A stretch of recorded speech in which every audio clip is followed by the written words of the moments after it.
Hello and welcome back to my channel. If you're new here, I'm Jess. I like to read and I like to talk about reading. So if that also interests you, then you, my friend, are in the right place. As you can tell by the title of today's video, we're going to be talking about my fall TBR. Yep, and I am so excited. I just want to scream from the rooftops, goodbye summer, good riddance. I love summer. Summer's a good time. I am over it. I am ready for cooler weather, fall coffee, fall reading, and all fall activities. It's fall, y'all. I love all things kind of spooky and gothic.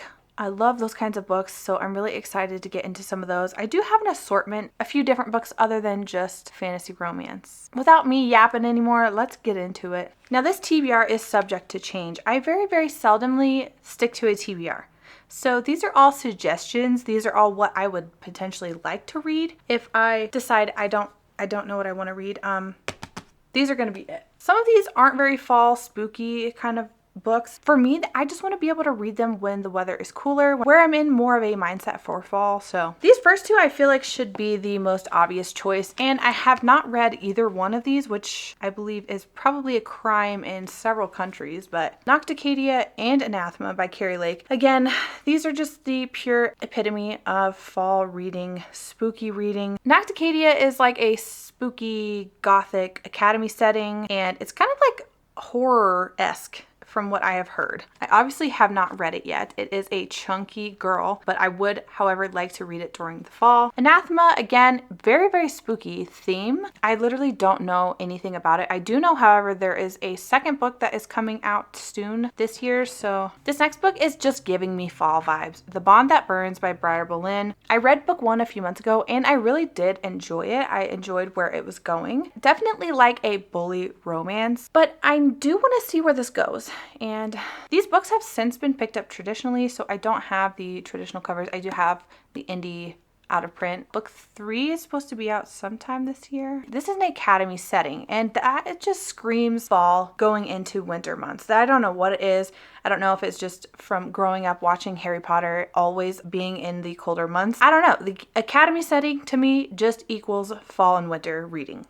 So I'm excited for this one. This one, at least the cover is like the least fall-esque, but The Ever King by L.J. Andrews. I actually just recently got this and I really want to read it. I've been wanting to read it. It's pirates. I don't know, something about it just makes me want to read it in the fall. I have seen so many people really loving this book series. I also would like to see what it is about and if I would like it. Next up, I was hoping to read this a lot sooner than I have, but Heavenly Bodies by Imani Iriu. I was hoping to have read this a long time ago and it just didn't happen. It just keeps getting pushed back, off the pile, off the list, and it's very unfortunate because I do really want to read this. I have heard, again, so many people rave about this book, so I want to tackle this during the fall months, and the cover is just screaming at me, read it in the fall, read it in the fall. So I will. Hopefully. Next up, we have A Forbidden Alchemy. This is a newer release. I have obviously not read it yet, but I've heard really good things about it in general. And Stacey McEwen's writing. It has all the fall-ish kind of colors. Again, it just seems like a fall vibe, and I want to know. Yeah, I've seen several people really enjoy this. I feel like it's pretty high up there that I would also enjoy it. So those are all the romantasy books that I want to read. Now we're going to jump into the fantasy books I want to read. The sci-fi fantasy books I want to read. Golden Sun by Pierce Brown. This is book 2 in the Red Rising trilogy. Also, this is hella floppy. I finished Red Rising at the beginning of summer and I really loved it. Look at this.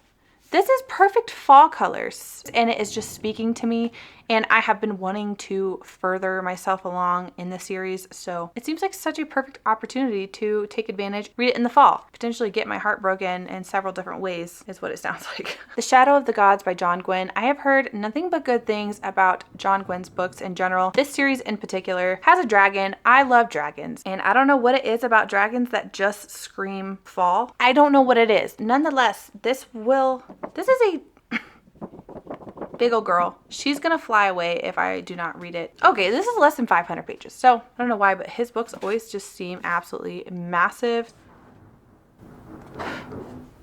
I've been trying to step out more epic fantasy, so this is the direction we're going, and I am here for it. The Rage of the Dragons by Evan Winters. I have heard that this is a fast-paced, action-packed revenge arc from our main character. That sounds very interesting. Again, dragon theme. I'm here for it. I love dragons, and I want to read more about the dragons. I think this stack is pretty ambitious. However, fall is pretty much like 2 or 3 months long, so some of these I feel like could be a good bridge into winter as well. Sets up you know, a nice winter read as well. I love the fall time. I love the leaves changing and the cooler weather. So I'm very excited for that. And I'm very excited to read some of these books. If you've read some of these and you have feelings whether you like or don't like them, let me know your thoughts in the comments below. And if any of these are on your fall TBR also, let me know. I'll be uploading a new video every Sunday and every Wednesday, so I will see you then. And if you like this kind of video, then please make sure you like and subscribe.